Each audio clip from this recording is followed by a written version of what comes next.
An open fire, orange wood, crusty bottoms, and a guy who's made this dish literally 1,000 times. Look at that! This is not your average cooking class. We're about to cook and eat the best paella we've ever tasted.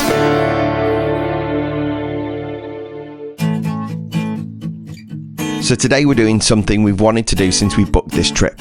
A real traditional Valencian paella class. Not in a restaurant.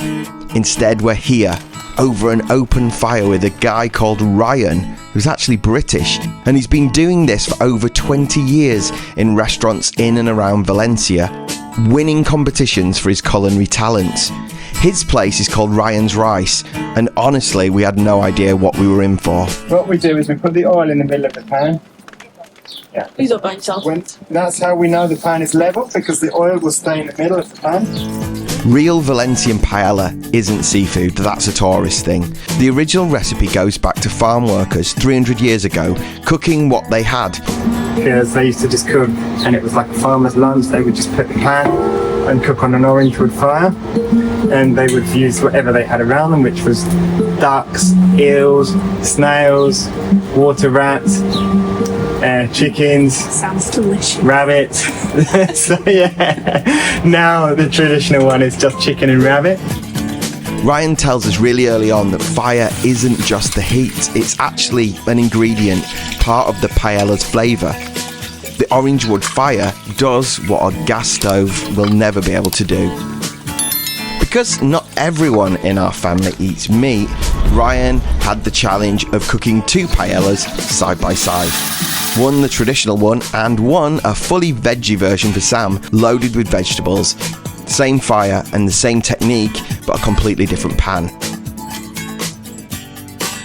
Look at the size of these though. Look at the size. Looks like a mini pumpkin. Here's the bit that impressed us. Nothing goes to waste, nothing at all.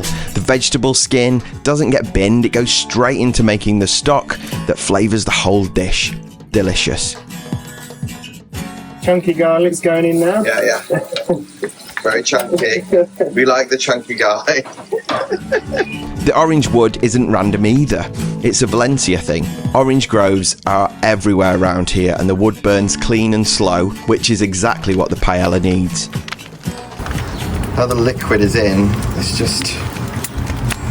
The smoked is the fire.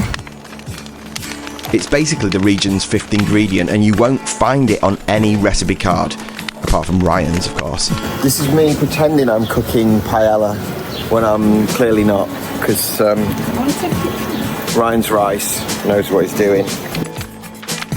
But what's what do they do with the tourist ones? What do they just don't put as much love and attention into it? Yeah.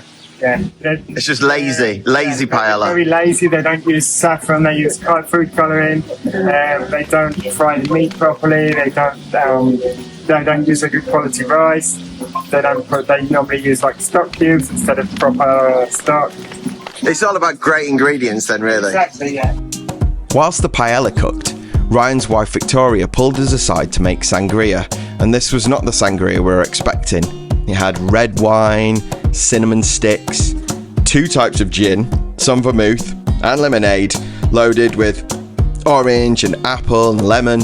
There were no shortcuts and no supermarket mix. I need to say that Victoria was kind enough to do a non-alcoholic version as well for the kids. Very nice. Happy? Mm-hmm. Good. Jess, you like it? Yes. Here's what Ryan says is the most important thing about paella. It's the socarrat. That crispy, caramelised layer of rice stuck to the bottom of the pan. A great paella should always have a crusty bottom. Put in the pan straight on the fire. Give it that instant heat. Okay, wow. I can hear it. Oh yeah. Ryan told us something that stuck with us. After 20 years and thousands of paella, he says still the best ingredient isn't saffron or the rice, it's the people around the pan. Taste test. What do you think? Good. Very good.